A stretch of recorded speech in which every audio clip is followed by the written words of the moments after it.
안녕하세요. 다시 찾아와 주신 여러분을 환영합니다.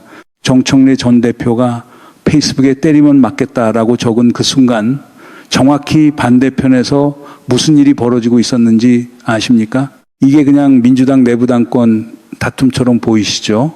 아닙니다. 왜 하필 어제 윤석열 체포방해 대법원 확정 판결이 나온 그 시점에 국민의힘 쪽에서 갑자기 40년 전 안규백 국방부 장관 방위병 이야기를 다시 꺼내든 걸까요? 그리고 정청래가 2대1, 3대1로 맞으면 흠씬 두들겨 맞는다, 많이 아프다라고 페이스북에 적은 그 표현이 사실은 강력한 전략적 신호였다면요, 오늘 표면, 동기, 결과 이 세 층을 파고 내려가겠습니다. 결론부터 살짝 말씀드리면 지금 벌어지는 세 개의 사건이 실제로는 하나의 그림이거든요. 이 그림이 눈에 들어오기 시작하면 이야기의 무게가 완전히 달라집니다. 일단 표면부터 정리하죠. 지난 7일에 민주당 전당대회 준비위원회가 8월 17일 전당대회 당대표 선출 방식으로 선호투표제를 도입한다고 의결했습니다. 결선 투표를 없애고 당원이 1순위부터 3순위까지 매기게 하는 방식이에요. 1순위에서 과반이 안 나오면 최하위 후보를 떨어뜨리고 그 후보를 1순위로 찍은 표를 각자의 2순위에 재배분해서 승자를 정하는 겁니다. 여기서 곧바로 친청계 최고위원들이 반발했어요. 이성윤 최고위원이 지난 8일 최고위 회의에서 당원 당규상 결선 투표로 규정되어 있는데 전준희가 느닷없이 선호 투표로 바꾼 것은 당원 당규 위반이고 원천 무효라고 강하게 나왔습니다. 그러자 전준희가 재논의에 들어갔고 어제 9일 결론이 나왔죠.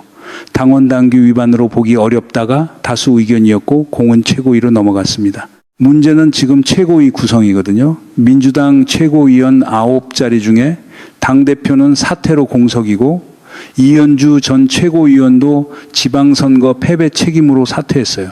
남은 7자리 중에 친청계로 분류되는 최고위원이 4명입니다. 산술적으로 부결 가능성이 꽤 높아요. 어제 최고위는 열지도 못했고 오늘 열리는 최고위에서 결론이 안 나면 주말에 비상 최고위까지 잡혀있는 상태입니다. 이 판을 두고 김민석 전 총리가 어제 아주 강한 표현을 썼어요. 문제없는 룰을 자꾸 시비 거는 것이야말로 전형적인 집단적 자기정치다. 순천에서 기자들과 만난 자리에서 한 말입니다. 이건 며칠 전 김 전 총리가 당대표 출마 선언에서 지난 1년 자기정치의 폐해가 당과 당정 협력을 혼선에 빠뜨렸다라고 정 전 대표를 겨냥한 흐름의 연장선이에요. 정청래 전 대표도 가만히 있지 않았습니다. 페이스북에 이렇게 적었어요. 국정에만 전념해야 할 현직 국무총리가 TPO에 맞지 않게 당대표 로망 발언을 한 것이야말로 대표적 자기정치 사례다. 그리고 어제 또 한 줄 추가했죠. 당원들이 제일 싫어하는 게 남 탓과 네거티브다. 나는 네거티브 안 하겠다. 상대방 헐뜯고 욕하지도 않겠다. 때리면 맞겠다. 가끔 정당방위는 하겠다. 그런데 여기 구조가 하나 있어요. 선호투표제는 지금 사파전으로 갈 가능성이 높은 판에서 정청래에게 구조적으로 불리한 제도예요. 김민석 지지자가 2순위로 정청래를 안 찍고 송영길을 찍을 가능성이 높고 반대도 마찬가지거든요. 게다가 전준희는 이번 전당대회에 한해서 대구, 경북, 경남대 의원 표에 5% 가중치를 붙였습니다. 원래 정청래에게 유리했던 강성당원 표 결집력을 살짝 깎아내는 방향이에요.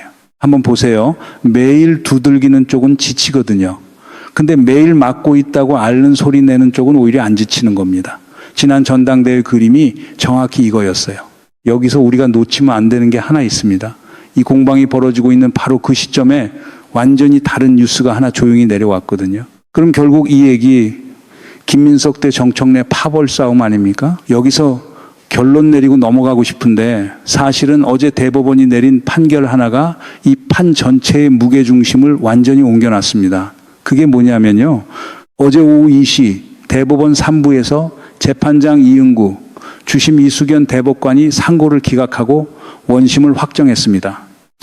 특수공무집행방해와 직권남용 권리행사 방해 혐의로 기소된 윤석열 전 대통령에게 징역 7년이 확정됐어요. 12.3 비상계엄 이후 583일 만에 나온 첫 대법원 확정 판결입니다. 윤 전 대통령은 대법원 법정에 안 왔어요. 서울고법에서 진행 중인 내란 우두머리 항소심 재판에 나가 있었거든요.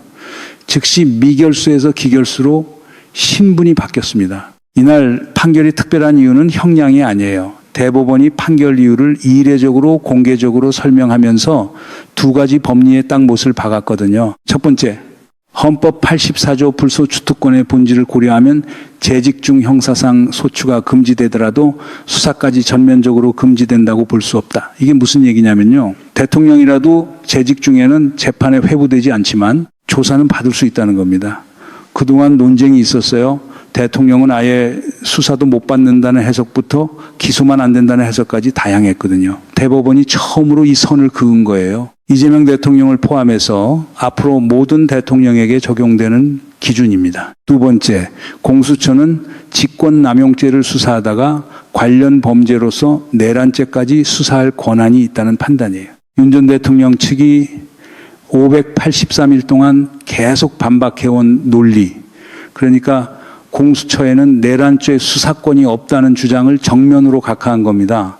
대법원 표현대로 사실관계가 중첩되므로 공수처법상 직접 관련성이 인정된다는 거예요. 이 두 법리 각각 판례로 바뀔 여지는 있습니다. 다만 지금 시점에서는 가이드라인이 되는 거예요. 12.1 이그 시절 판결이 나올 때까지 얼마나 오래 걸렸는지 기억하시죠? 이번엔 583일. 역사 교과서에 한 줄도 추가되는 겁니다. 공수처 반응이 흥미로워요. 판결 직후에 성명을 냈는데 국가적 위기 상황에서도 형사사법 절차는 헌법과 법률이 정한 절차에 따라 작동해야 한다는 법치주의 원칙을 다시 한번 확인한 결정이라고 표현했습니다.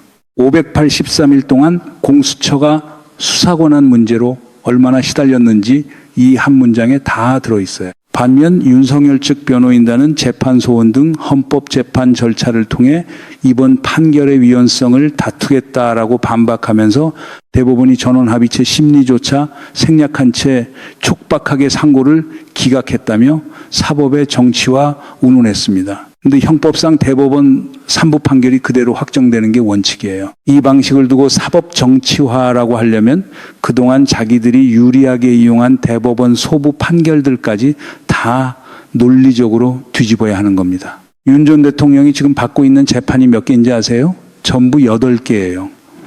어제 그중 하나가 마무리됐고 앞으로 7개가 남았습니다. 그중에 12.3 계엄 본류인 내란 우두머리 혐의는 1심에서 이미 무기징역이 나왔고 서울고법 내란 전담 재판부에서 항소심이 진행 중이에요. 평양 무인기 투입 의혹 재판에서는 1심 징역 30년이 나왔죠. 어제 대법원이 세운 법리, 앞으로 이 남은 재판들에서도 주요 참고 기준으로 활용됩니다. 어제는 시작이지 끝이 아닙니다. 이거 웃을 일이 아닙니다. 이 판결의 의미가 얼마나 큰지 지상파 저녁 뉴스만 봐선 잘 안 보여요. 유죄 확정됐다로 끝나거든요. 근데 이거 사실은 앞으로 대한민국 대통령 권력 그 자체가 어디까지 수사 가능한지를 대법원이 처음으로 그은 선이에요. 조중동 사설 한번 보세요. 이 얘기가 얼마나 다루어지고 있는지 그냥 넘겨버리기엔 좀 이상하죠. 문제는 여기서부터입니다. 어제 이 판결 하나로 3가지가 동시에 확정됐어요. 하나, 공수처는 내란죄를 수사할 수 있다. 둘, 현직 대통령도 수사받는다. 셋, 12.3 이후 사법 절차의 정당성이 최종적으로 서 있다. 이 3가지 위에서 앞으로 남은 7개 재판이 굴러갑니다. 그럼 이 판결이 나온 그 시점에 반대편에서는 정확히 뭐가 벌어지고 있었을까요? 이게 오늘 이야기의 진짜 층입니다. 어제 대법원 판결이 나오던 그 시각에 국민의힘 쪽에서 3가지가 동시에 움직이고 있었어요. 하나씩 따로 보시면 별거 아닌 것처럼 보이는데 3개를 같이 놓고 오면 그림이 완전히 다릅니다.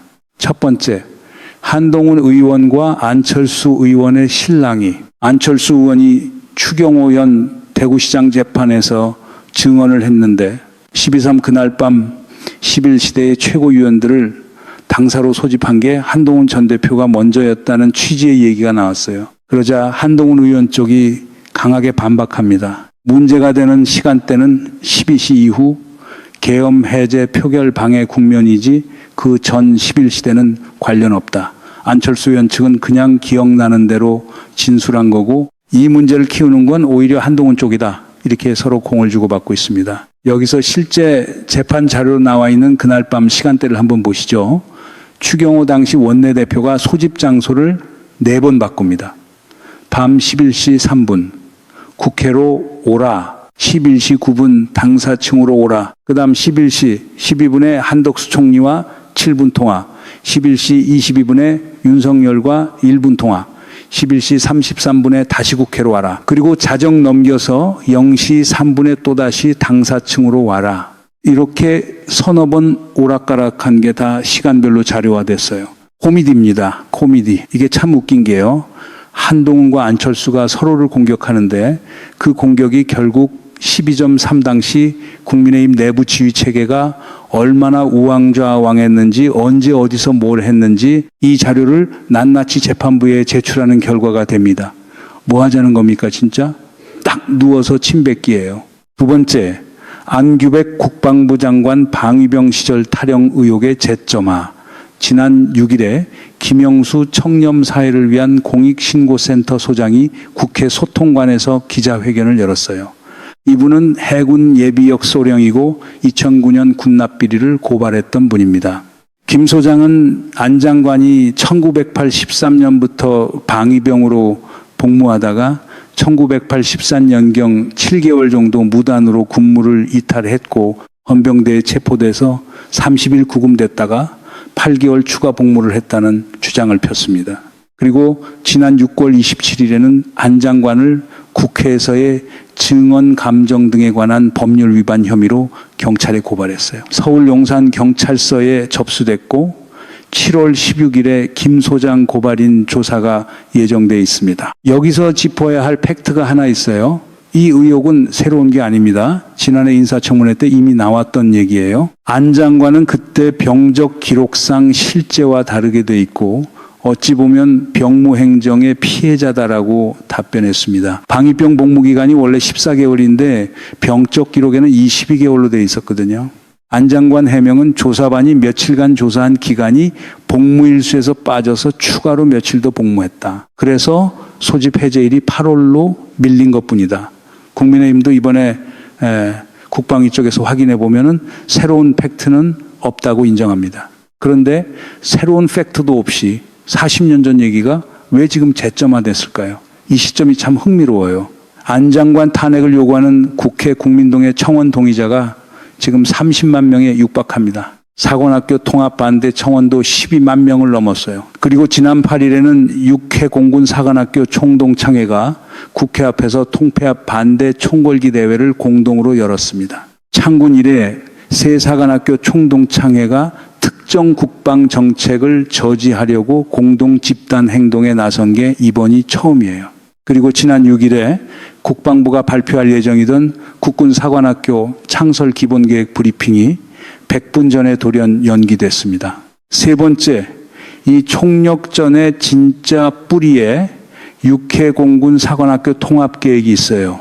안 장관이 추진하고 있는 국군 사관학교 창설안입니다. 통합 선발해서 1, 2학년은 대전자운대에서 공통교육, 3, 4학년은 각 군별 전공. 대한민국 육군대장의 다수가 육사 출신이고 해군 공군을 다 합쳐도 그 절반에 못 미치는 구조에서 육사 카르텔 해체를 정면으로 겨냥한 개혁이라는 해석이 나옵니다. 그리고 여기가 중요해요.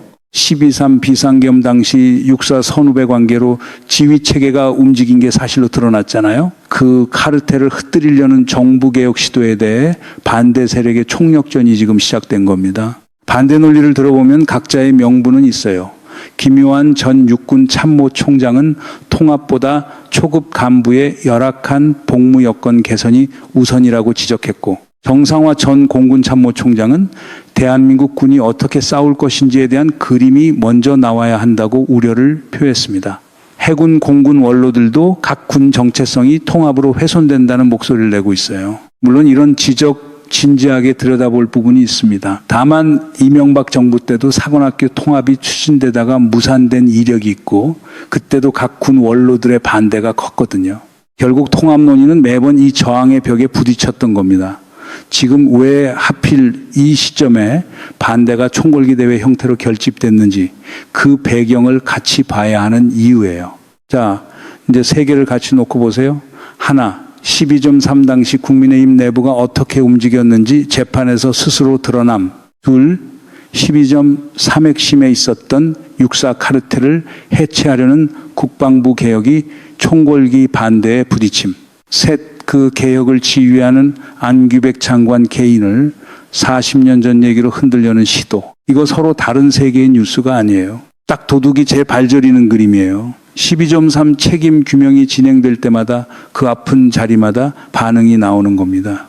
조중동 계열 매체가 이 세 개를 각각 따로 다루더라고요. 민주당 내분, 대법원 판결, 국방장관 논란 이렇게 세 꼭지로. 근데 이걸 하나로 연결해서 분석하는 보도는 거의 안 보입니다. 왜 안 나올까요? 지금 진짜 다투는 건 정청래도 김민석도 아닙니다. 12.3 이후 시간이거든요.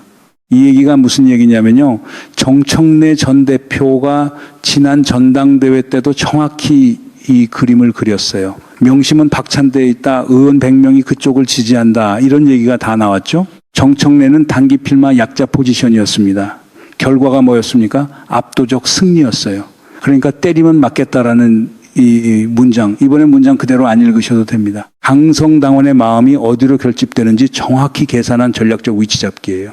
지금 판이 사파전으로 굳어지고 있는 것도 이 계산에 영향을 줘요. 김민석 전 총리, 정청래 전 대표, 송영길 의원, 그리고 고민정 의원까지 지난 8일에 출마 선언을 했습니다. 송영길 의원 측은 완주 의사가 확고해요. 강민석 캠프 대변인은 선호 투표제를 되살린 것은 이재명 대통령이고 유불리에 따라 하루아침에 입장 바꾸는 것은 정도가 아니다라고 논평까지 냈어요. 결과적으로 김민석, 송영길이 서로 2순위 표를 주고받는 커플링 구도가 형성될 가능성이 크고 여기에 고민정 표까지 감안하면 정청래가 1차에서 과반 못 얻으면 2, 3순위 배분에서 밀리는 구조가 됩니다. 이걸 정청래 측이 모를 리가 없거든요. 여기서 청년 최고위원 얘기를 잠깐 짚어야 합니다. 어제 전준희가 청년 최고위원제 도입도 의결했어요. 원래 지명직이었는데 이번에 선출직으로 바꾼 겁니다. 최고위원 5자리 중에 한 자리를 청년으로 배정하고 나이 기준도 45세에서 낮추자는 논의가 진행 중이에요. 국민의힘이 이미 시행하고 있는 방식이죠. 친청계에서는 처음에 반대했습니다. 후보군에서 친청 쪽 청년이 상대적으로 적다는 우려가 있었거든요. 근데 여기서 하나 눈에 띄는 게 있어요. 이재명 대통령이 X에서 정민철 후보 관련 글을 재공유했습니다. 정민철 후보는 01년생 정청래 진영으로 분류되는 청년이에요. 이걸 대통령이 정청래 진영을 아예 등질 생각은 없다는 은은한 시그널로 읽는 시각이 있습니다. 물론 이건 해석의 영역이에요. 다만 정성호 법무부 장관이 유튜브 콘텐츠까지 만들면서 2030 소구에 나서는 걸 같이 놓고 보면은 여권 전체가 지금 청년층 재접근에 총력을 기울이고 있는 건 분명해요. 지난 지방선거에서 20, 30대 이탈이 뼈 아팠거든요. 정청래 진영에서 어제 김용민 의원과의 회동 사실도 공개했습니다. 정 전 대표가 페이스북에 검찰개혁에 대한 열정과 의지면에서는 김용민이 곧 정청래이고 정청래가 곧 김용민이다라고 적었어요. 보안수사권 폐지 법안이 어제 법사위 소위에 회부됐거든요. 이건 검찰이 사건 송치 뒤에도 다시 수사할 수 있는 권한을 없애는 법안입니다. 검찰개혁 완주의 핵심 조각 중 하나예요. 김민석 노선 대 정청래 노선의 대결에서 정청래가 개혁 완주 대 안정 정착의 프레임을 먼저 잡으려는 움직임입니다. 지지율 지형을 잠깐 짚어보면 최근 조원 씨의 나이 조사에서 김민석 36.3%, 정청래 29.5%, 송영길 14.2%가 나왔고 호남 지역에서는 김민석 44.2, 정청래 20.4, 송영길 15.4가 나왔어요. 김 전 총리가 앞서고 있지만 격차는 그렇게 큰 편이 아니고 호남에서 김민석이 뚜렷하게 앞선다는 게 특이한 지점입니다. 정청래 측에서는 이 숫자를 뒤집을 수 있는 마지막 카드가 결선 방식이었는데 어제부로 그 결선이 없어진 셈이에요. 그래서 2대1, 3대1 발언이 나온 겁니다. 그 노선의 진짜 차이가 뭐냐? 김민석 노선은 당정 협력 안정과 국정 지지율을 정당 지지율로 연결시키는 쪽이에요. 선거 승리 우선. 정청래 노선은 강성개혁과 검찰개혁 완주, 강성 당원 결집 쪽입니다. 이 둘 다 목적지는 같아요. 12.3 이후 개혁을 완성하겠다는 겁니다. 근데 경로가 다르고 속도가 다르거든요. 그 경로 차이가 실제 정책 결과에서 어떻게 나타날지 이게 8월 17일 전당대회의 진짜 무게예요. 여기서 하나 놓치면 안 되는 게 8월 전당대회 이후 곧바로 하반기 정치 일정이 밀려온다는 겁니다. 검찰청 폐지와 공소청, 중수청 출범 같은 검찰개혁 후속 입법, 사관학교 통합계획 확정, 대법원이 어제 세운 법리위에서 굴러가는 남은 7개의 재판, 그리고 내년 지방선거 준비까지 어느 하나 여유롭게 처리할 수 있는 사안이 없어요. 그 첫 단추가 지금 당대표 자리이고 그 자리를 뽑는 룰 하나가 뭐가 됐는지에 따라 개혁 속도가 결정됩니다. 이 흐름이 어디로 갈지, 그리고 그 결과가 이재명 정부 하반기 개혁 동력에 어떤 의미를 갖는지 이걸 놓치면 앞으로 3개월이 안 보입니다. 지금 이 그림을 놓고 남는 질문이 하나 있어요. 12.3 이후 개혁을 완성하는 데 필요한 게 강성개혁 노선일까요? 아니면 당정 안정 노선일까요? 8월 17일에 이 답이 나옵니다. 근데 어느 쪽으로 답이 나와도 반대편 카르텔은 절대 조용히 물러날 생각이 없거든요. 오히려 어제 대법원 판결 이후로 반응은 더 격렬해질 겁니다. 지금부터가 진짜 국면이에요. 이 흐름이 어디로 가는지 저와 같이 추적하고 싶으시다면 구독 눌러주세요. 좋아요와 알림 설정도 함께 부탁드립니다. 다음 국면에서 또 뵙겠습니다.